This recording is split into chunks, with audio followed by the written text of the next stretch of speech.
মায়ার নবী রহমাতুল লিল আলামিন যখন ছোট মানুষ, চাচা আবু জেহেলের কাছে গিয়া বলতেছেন, ও চাচা যান, আপনার কাছে তো অনেক খেজুর রয়েছে, এই খেজুরের মধ্যে থেকে আমাকে 2টি খেজুর দেন।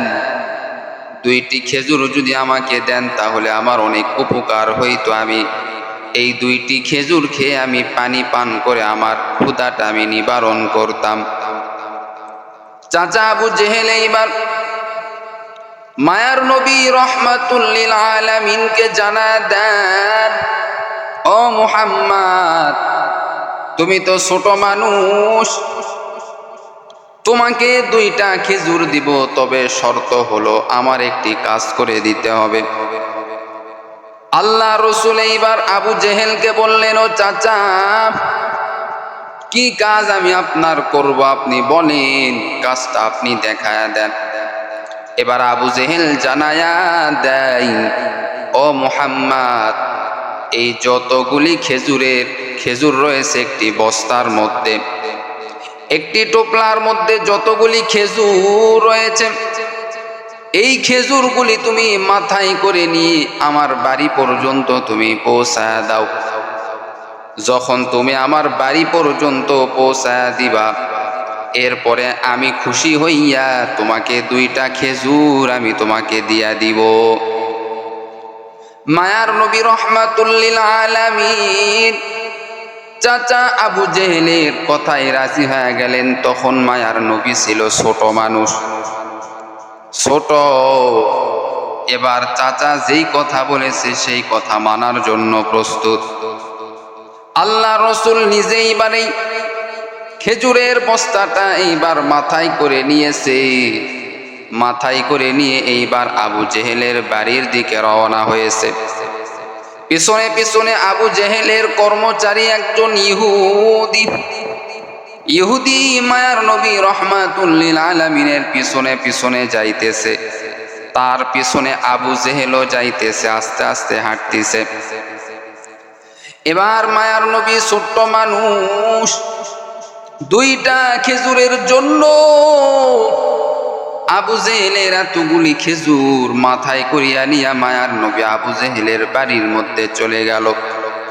বাড়িতে যাওয়ার পর আবু জেহেল এইবার আল্লাহর রসুলকে বললেন, এরে মুহাম্মদ, তোমাকে আমি 2টা খেজুর দিব না, তোমাকে আমি একটি মাত্র খেজুর দিব, এই একটি খেজুর তুমি নিয়ে চলে যাও। মায়ার নবীর মনটা বড় খারাপ, কারণ 2টা খেজুর খেয়ে যদি পানি পান করে তার ক্ষুধাটা নিবারণ হয়ে যাবে। আল্লাহ রসুল এইবার চাচাকে বললেন, ও চাচা, আবু জেহেলকে বললেন, ও চাচা, আপনি আমাকে যেই কথা দিয়েছেন সেই কথা অনুযায়ী আমি তো কাজ করেছি, আপনি আমাকে কেন একটি খেজুর দিবেন, 2টি খেজুর কেন আপনি দিবেন না রে চাচা? যখন আল্লাহ রসুল এই কথা বলল, আবু জেহেলের মেজাজটা গরম।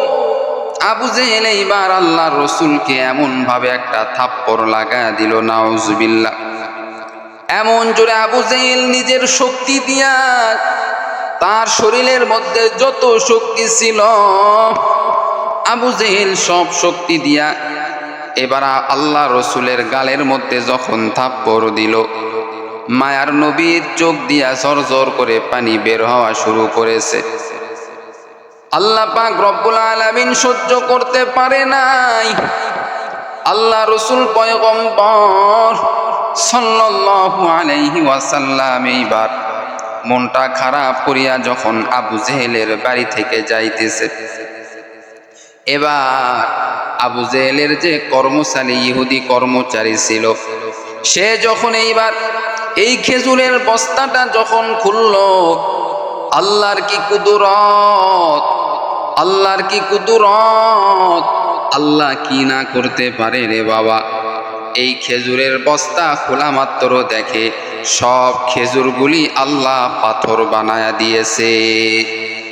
ইমামুল আউয়ালিনাল আখিরিন বহরে সদকা রহমাতাল লিল আলামিন সাইয়্যিদুল কাউনাইন খাতমুল মুরসালিন আখিরা মাতবুদে ফখরুল আউয়ালিন। এবার আবু জেহেল আল্লাহ রসুলকে ডাক দিলেন, ও মুহাম্মদ, তুমি তো আমার বাড়ি থেকে গেলা, কিন্তু এমন তুমি জাদু করে কেন গেলা? এমন জাদু করে তুমি কেন গেলা রে মুহাম্মদ? এবার আল্লাহ রসুল ছোট্ট মানুষ, আল্লাহ রসুলকে ডাক দিল। যখন আবু জেহেল নিজের চোখে দেখলো বস্তার মধ্যে যতগুলি খেজুর সবগুলি পাথর হয়ে গেছে, আবু জেহেল এইবার আল্লাহ রসুলকে বললেন, ও মুহাম্মদ, জীবনে অনেক জাদুকর আমি দেখেছি, কিন্তু মুহাম্মদ তোমার মতো জাদুকর আমি কোনোদিন দেখি নাই। আবু জেহেল বলতিছে, রে মুহাম্মদ, জীবনে আমি কম জাদুকর দেখি নাই, জীবনে আমি অনেক জাদুকর দেখেছি, কিন্তু তোমার মতো এত বড় জাদুকর তো আমি কোনোদিন দেখি নাই। এরকম জাদুকর আমার জীবনে আমি কোনোদিন দেখি নাই। আল্লাহ রসুল এইবার চাচা আবু জেহেলকে বলতেছেন, ও চাচা যান, আপনি আমাকে কেন জাদুকর বলতেছেন? আমি তো ভালো মানুষ, আমি তো জাদু করি না, কিচ্ছুই করি না। যা কিছু হয় সব কিছু আল্লাহর পক্ষ থেকে সব কিছু হয়ে যায়। আবু জেহেলের মেজাজটা আরো গরম হয়ে গেছে। এমনিই তো বস্তার মধ্যে যেগুলি খেজুর আছে এই খেজুরগুলি পাথর হয়ে গেছে, আর একদিকে আল্লাহর কথা রাসূলুল্লাহ সাল্লাল্লাহু আলাইহি ওয়াসাল্লাম বলার কারণে আবু জেহেলের মেজাজটা আরো গরম হয়ে গেছে। আবু জেহেল এইবার আর একটা থাপ্পড় লাগা দিলেন। আল্লাহ রসুল কান্না শুরু করেছেন। মায়ার নবী রাহমাতুল লিল আলামিন এইবার মন খারাপ করিয়া কান্না করতে করতে এইবার চলে গেলেন, পাহাড়ের উপরে গেলেন। পাহাড়ের উপরে যাওয়ার পরে আরো কান্না শুরু করে দিলেন। আল্লাহকে ডাক দিয়া বললেন, ও দয়ার মালিক, ও আল্লাহ, তুমি ছাড়া আমার তো আর কেউ নাই। ও আল্লাহ,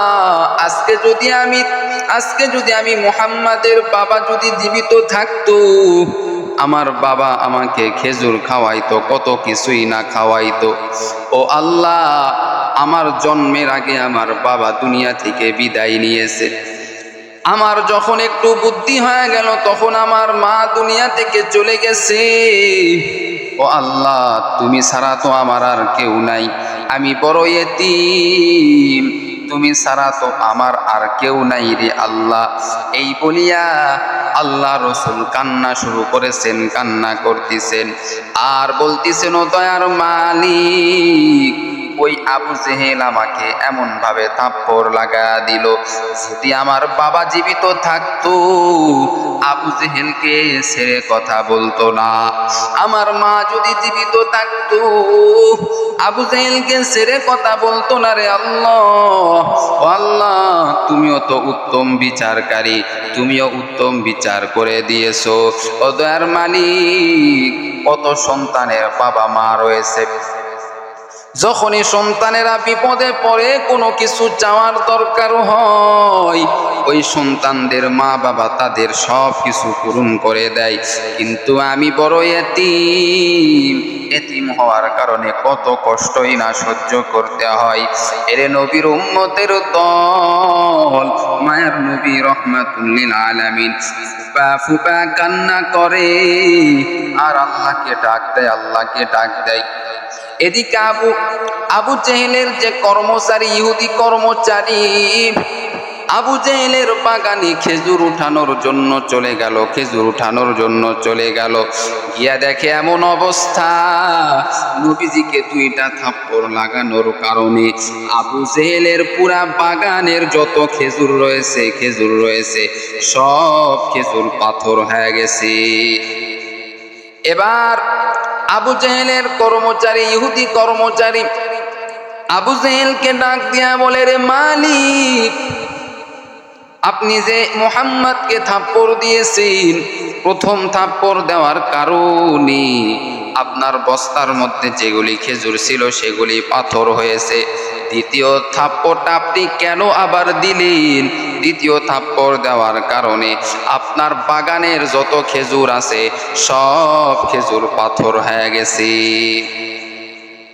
এরে আল্লাহর বান্দা, এগুলি নবীজিকে যারা কষ্ট দেয় তাদের জন্য আল্লাহর বিচার। কারণ আল্লাহ তাআলা বলেন আমার হাবিবকে আমি আল্লাহ বেশি মহব্বত করি, ভালোবাসি। কুল ইন কুনতুম তুহিব্বুনাল্লাহা ফাত্তাবিউনি ইউহিব্বুকুমুল্লাহ ওয়া ইয়াগফির লাকুম যুনুবাকুম ওয়াল্লাহু গফুরুর রহিম। এই কালামে জিন্দা কুরআনে হাকিম, হিকমতে উলায়া জালাস্তু কদিম, জামিউল ইলমি ফিল কুরআনে হাকিম, তাকাসরাত হুয়া ফাহামুর রিজালি, বখা কুরআ কালামুল্লাহ বাশুনু, কদিমাস্তি নাইনু। ওই আবু জেহেল আল্লাহ রসুলকে ছোটবেলা থেকে কষ্ট দেয়। আবু জেহেল একবার মায়ার নবী রহমাতুল লিল আলামিনের মাথার উপরে এমন ভাবে আঘাত করলো, ইসলাম প্রচার করার কারণে আল্লাহ রসুলকে আবু জেহেল মাথার উপরে এমন আঘাত করলো, মায়ার নবী রহমাতুল লিল আলামিনের মাথা থেকে রক্ত পড়া শুরু করেছে। এবার আল্লাহ রসুলের ডানেও কেউ নাই, বামেও কেউ নাই, পিছনেও কেউ নাই, সামনে কেউ নাই, শুধুমাত্র রয়েছেন হলো আমার আল্লাহ। আল্লাহ রসুল এইবার খাদিজার কাছে চলে গেলেন, গিয়া বললেন ও খাদিজা, খাদিজা যেহেতু নবীকে এত মহব্বত করে, ভালোবাসে, যখন আল্লাহ রসুলের এই অবস্থা দেখলো খাদিজার ঠিক থাকতে পারে না। মায়ার নবী রহমাতুল লিল আলামিনকে বলেন, খাদিজার ঠিক থাকতে পারে না, মায়ার নবী রহমাতুল লিল আলামিনকে বলেন, ইয়া রাসূলুল্লাহ, ইয়া হাবিবাল্লাহ, আপনার মাথা এমন ভাবে আপনার মাথা থেকে রক্ত বের হইতেছে রে নবী। ও নবী, আপনি আমার কাছে আসেন, আমি আপনাকে ব্যান্ডেজ করে দেই, সেবা যত্ন করি। খাদিজার কাছে নবী গেল। খাদিজা এইবার আল্লাহ রসুলের মাথাটা ব্যান্ডেজ করে দিল, নিজের ওড়নাটা ছিঁড়িয়া মাথার সুন্দর করে পরিষ্কার করে দিল রক্তগুলি। আল্লাহ রসুল খাদিজার উরুর উপরে ঘুমায়া গেল। আল্লাহর নবীর আরেকজন চাচা ছিল যার নাম হলো হামজা। এই হামজা, এবার হামজা আল্লাহ রসুলের সুন্দর একজন চাচা হামজা আল্লাহ রসুলকে এত মহব্বত করতেন, ভালোবাসতেন। হামজা একদিন হরিণ শিকার করার জন্য চলে গেলেন তীর ধনুক নিয়া হরিণ শিকার করার জন্য গেলেন জঙ্গলে। কয়েকটা হরিণ শিকার করেছেন, আর একটি মাত্র ধনুক রয়েছে, যেটা দিয়া সে এবার হরিণ শিকার করবে। এমন অবস্থায় হরিণের উপরে যখন আঘাত করবে, এমন অবস্থায় হরিণ এইবার হামজা রাদিয়াল্লাহু তাআলা আনহুকে বলেন, ও নবীজির চাচা, আগে আপনি আপনার ভাতিজার খবর আগে আপনি নেন, আপনার ভাতিজার কি অবস্থা আপনি আগে খবর নেন। এবার হামজা রাদিয়াল্লাহু তাআলা আনহুকে যখন হরিণ এইবার বলল, ও নবীজির চাচা, আপনি গিয়া নবীজির বাড়িতে চলে যান, মুহাম্মাদের বাড়িতে আপনি যান, দেখেন মুহাম্মাদের কি অবস্থা। এই একটা ধনুকটা আপনি আমার শরীরে না লাগাইয়া এটা আপনি আবু জেহেলকে আপনি আবু জেহেলের শরীরে লাগান, কারণ আবু জেহেল আপনার ভাতিজাকে এত কষ্ট দিয়েছে। এবার হামজা রাদিয়াল্লাহু তাআলা আনহু এবার তীর ধনুক নিয়া আল্লাহ রসুলের বাড়িতে চলে গেলেন, খাদিজার কাছে চলে গেলেন। হামজা রাদিয়াল্লাহু তাআলা আনহু এবার যখন মায়ার নবী রহমাতুল লিল আলামিনের এই অবস্থা দেখতে পেলেন, হামজার মাথাটা গরম হয়ে গেছে। আমার ভাতিজাকে এমন অবস্থা কে করলো, মাথাকে ফাটায়া দিল। এবার খাদিজা রাদিয়াল্লাহু তাআলা আনহা বলেন, আপনার ভাতিজার মাথা ফাটা দিয়েছি ওই আবু জেহেল। এবার আবু জেহেলের কথা শোনা মাত্র হামজা রাদিয়াল্লাহু তাআলা আনহু আর 1 মিনিটও দেরি করতে পারে না। তীর ধনুক নিয়ে এবার আবু জেহেলের বাড়িতে রওয়ানা। দেখে আবু জেহেল বসে আছে, পাশে আরো অনেক কয়েকজন কাফের বসে আছে। এবার আবু জেহেলের উপরে আঘাত করবে এমন অবস্থা, সকলে দাঁড়ায় গেল। কি হয়েছে হামজা, তুমি কেন রাগান্বিত অবস্থায় রয়েছো? হামজা রাদিয়াল্লাহু তাআলা আনহুর রাগ অত্যন্ত বেশি ছিল। এদিকে ভাতিজাকে আঘাত করার কারণে হামজার রাগ আরো বৃদ্ধি পেয়েছে। হামজা রাদিয়াল্লাহু তাআলা আনহু বলতেছেন, রে আবু জেহেল, আমার ভাতিজাকে আমি কোনোভাবেই কষ্ট পেতে দেই না, তুমি কেন কষ্ট দিয়েছো, আঘাত করেছো মাথায়? বলে, ইসলাম প্রচার করার কারণে আমি তাকে আঘাত করেছি। হামজা রাদিয়াল্লাহু তাআলা আনহু আর ঠিক থাকতে পারলো না। এবার হামজা রাদিয়াল্লাহু তাআলা আনহু আবু জেহেলকে বলে, এরে আবু জেহেল, আমার ভাতিজার উপরে তুমি আঘাত করেছো ইসলাম প্রচারের জন্য। একবার তুমি শুনে নাও, আমার ভাতিজা ইসলামের প্রচার করবে, তুমি বাধা দিতে পারবা না। তুমি শুনে নাও, আমি হামজা এতদিন চুপ ছিলাম, কিন্তু যখন তুমি আমার ভাতিজার উপরে আঘাত করেছো, আমি হামজা আর ঠিক থাকতে পারলাম না। এখনই আমি কালেমা পড়িয়া মুসলমান আমি হয়ে গেলাম। হামজা সঙ্গে সঙ্গে কালিমা পড়ে মুসলমান হয়ে গেল। সুবহানাল্লাহ। এবার হামজা রাদিয়াল্লাহু তাআলা আনহু আবু জেহেলকে শক্তভাবে বলে দিলেন, এরে আবু জেহেল, সাবধান, আমার ভাতিজার উপরে যেন কোনো আঘাত না আসে। ওই হামজা যেমন ভালোবাসতেন মায়ার নবীর আরেকজন চাচা, যার নাম হলো আবু তালেব, এই আবু তালেবও মায়ার নবীকে কম ভালোবাসতেন না। এরে নবীর উম্মতের দল, তারা যতদিন জীবিত ছিল মায়ার নবীর উপরে কোনো প্রকার আঘাত কোনো প্রকার আসতে দেয় নাই। ইমামুল আউয়ালিনাল আখিরিন বহরে সদকা রহমাতাল লিল আলামিন সাইয়্যিদুল কাউনাইন খাতমুল মুরসালিন আখিরামাদ বুদে ফখরুল আউয়ালিন শুধু ওয়াজুদাস রহমাতাল লিল আলামিন মসজিদে শুধু হামারুয়ে জমি। আল্লাহ রসুলকে কষ্ট দেওয়ার কারণে আবু জেহেলের কি অবস্থা হয়েছে। বদরের যুদ্ধে আল্লাহ পাক রব্বুল আলামিন আবু জেহেলকে এমন ভাবে হত্যা করে ফেললেন। আল্লাহ বলে, কেমন ভাবে? দুইজন ছোট ছোট সাহাবী আবু জেহেলকে হত্যা করে ফেলেছে। আবু জেহেলকে হত্যা করার জন্য, জাহান্নামে পাঠানোর জন্য আল্লাহর বিশেষ বড় কোনো বাহিনীর প্রয়োজন হয় নাই। বদর যুদ্ধে মাত্র মুসলমানদের সংখ্যা হলো 313 জন, কাফেরদের সংখ্যা হলো 1000। এই 1000-এর সঙ্গেই আল্লাহ পাক রব্বুল আলামিন মুসলমানদের, এই অল্প সংখ্যক মুসলমানদেরকে বিজয় দান করেছেন। সুবহানাল্লাহ।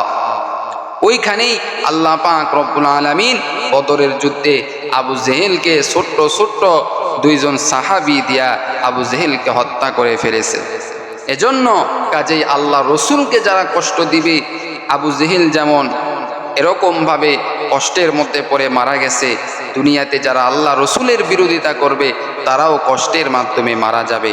আল্লাহ আমাদের সকলকে নবীজির আদর্শ ভালোবাসা নিয়ে কবরে যাওয়ার তৌফিক দান করুক। সকলেই বলি আমিন।